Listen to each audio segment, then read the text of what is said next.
Chang, ang taba-taba mo na, Chang. Grabe, magpapayat ka naman.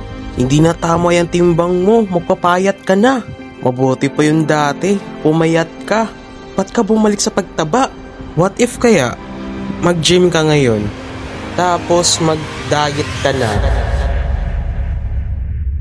Pwede!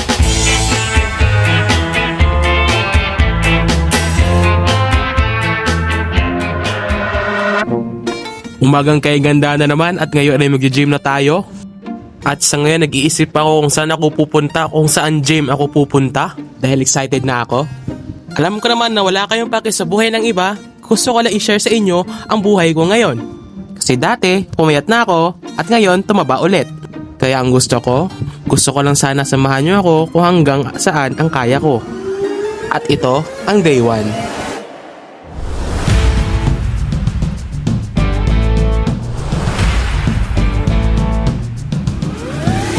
At andito tayo ngayon sa Pacman Gym dito sa General Santos City. Ine-expect ko ba naman makita si Manny Pacquiao dito? Ngunit wala siya. At buti na lang nakikita ko yung mga picture ni Manny Pacquiao dito. Pero hindi naman si Manny Pacquiao yung pinuntahan ko dito, kundi ito.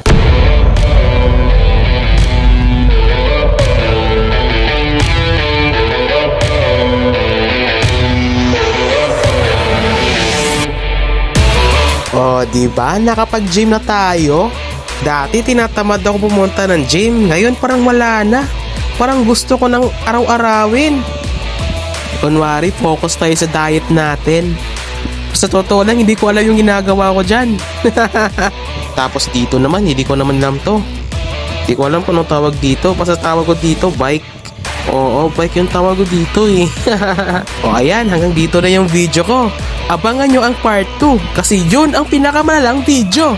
Maraming salamat sa panunod. Bukas ulit. Paalam!